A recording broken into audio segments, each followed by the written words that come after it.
The festival of Navaratri is celebrated to cherish the victory of Dharma over Adharma. These 9 days are associated with the battle that was fought between goddess Durga and the demon king Mahishasura. Throughout these 9 days, the 9 avatars of the goddess, known as Navadurga, is worshipped, each day dedicated to one incarnation. Let us find out the story behind each avatar. Shailputri. Shailputri, meaning the daughter of the mountains, was born to mountain king Himavan. She is also commonly known as Parvati and is the first of the 9 Navadurga. She is depicted having 2 hands holding a trident on her right hand and a lotus on her left. Being the wife of Lord Shiva, she rides on his bull named Nandi. In her previous birth, the goddess was born as Sati, the daughter of Prajapati Daksh, to eventually marry Shiva and fulfill her role as the universal mother to nourish all beings. Despite her father's disapproval, Sati married Shiva. When Daksh organized a yajna, he invited all gods except Shiva and Parvati. Parvati, unaware of her father's arrogance and hateful motives, reached there without an invitation, upon which Daksha began insulting Shiva. Sati, being a devoted wife, could not tolerate this and sacrificed herself to the yajna fire. To fulfill the superior motive of universal welfare, Shakti had to take birth again in the form of Parvati, to marry Shiva again and bring him out of his ascetic's life into the life of a grihast. Brahmacharini. In the second avatar, holding a rosary in her right hand and a kamandala in her left, Brahmacharini signifies tapasya or penance. After the death of Sati, Shiva abstained himself from all material desires and went into a state of meditation that lasted for millions of years. When Parvati grew up, sage Narada told her that the only way for her to attain Shiva was to perform severe penance that would exceed her husband's. Determined to marry Shiva in this birth as well, she began her tapasya, giving up on food, water and air. Her penance lasted for thousands of years. In the end, Brahma appeared in front of Parvati and said that no one had ever observed tapa the way she did. Following this, Parvati came to be known as Ma Brahmacharini. Later, Shiva accepted her as his wife. This avatar of Ma Durga teaches penance, devotion, restraint and solitude. Chandraghanta. Upon seeing Parvati's strong resolve to attain him, Shiva gives in and accepts to marry Parvati. On the day of the wedding, Shiva reached King Himavan's palace in the most terrorizing form.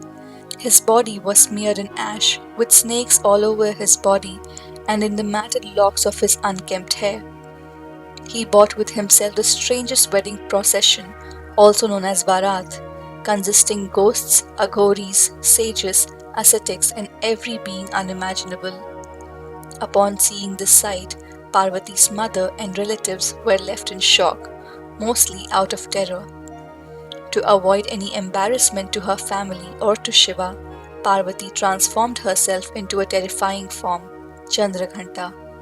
In this form, her complexion is golden. She came riding a lion and possessed 10 arms. 9 of her arms carried weapons, while the 10th hand raised to bless her devotees. She married Shiva in this form, and the day of their marriage is celebrated as Mahashivratri. Kushmanda. Ma Kushmanda is worshipped on the 4th day of Navratri. It is believed that Kushmanda is the ultimate source of life. When the universe was non-existent and darkness was everywhere, she created the universe with her smile. The universe then filled with light and she began to live in the core of the sun. The gods she created then went on to create other universes and living beings. Kushmanda possesses 8 arms and rides a lion that evokes fearlessness in her devotees. She bestows all pleasures and her worship brings prosperity, power and salvation. Skandamata. The 5th avatar, Skandamata, literally means the mother of Skanda. Skanda is another name of Lord Kartikeya, often known as Murugan in the south. She rides a lion and has 4 arms.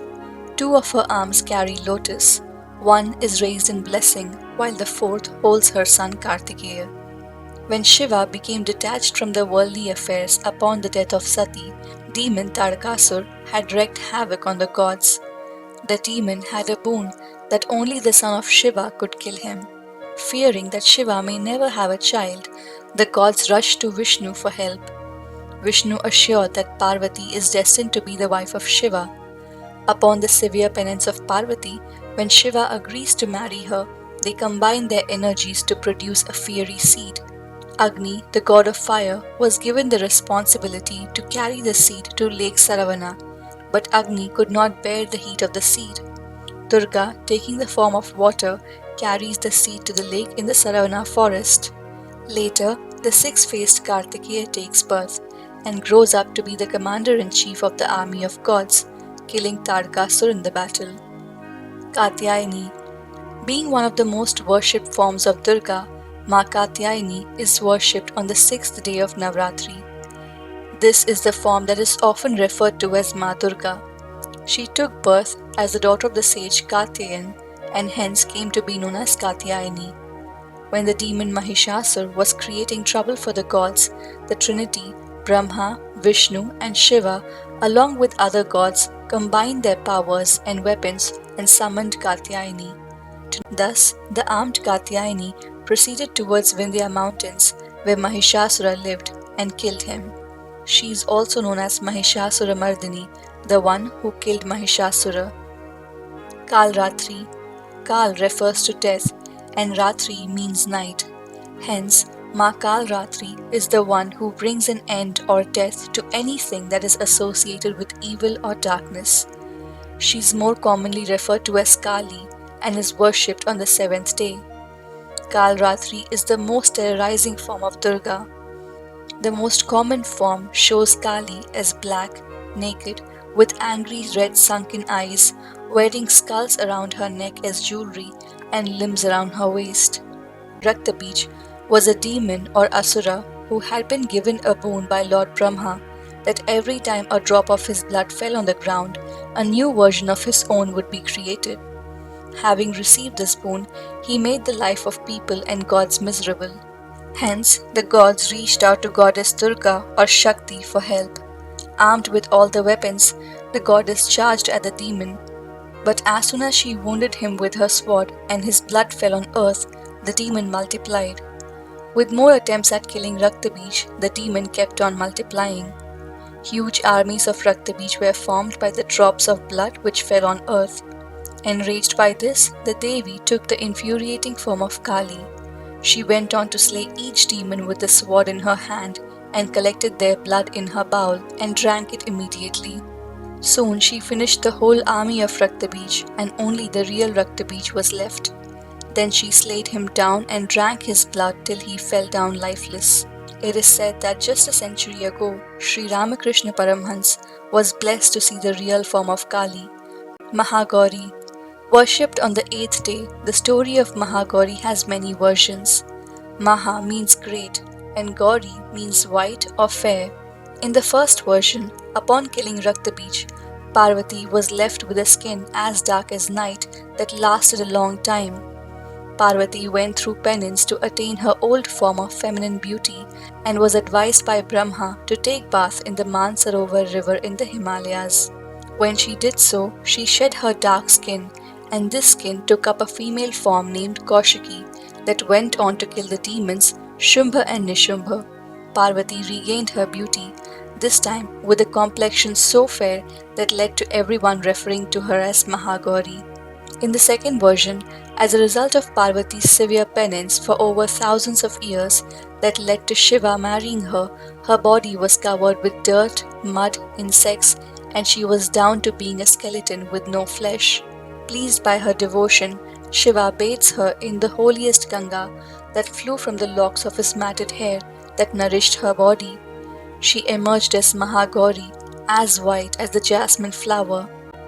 Siddhidatri. Siddhidatri, worshipped on the last day, is the Adi Shakti avatar of Durga. She existed as pure energy and had no physical form. Lord Rudra, an avatar of Shiva, worshipped her for creating the universe, and she appeared from the left half of Shiva. That is why she and Shiva represent the duality of the universe in the form of masculine and feminine energies.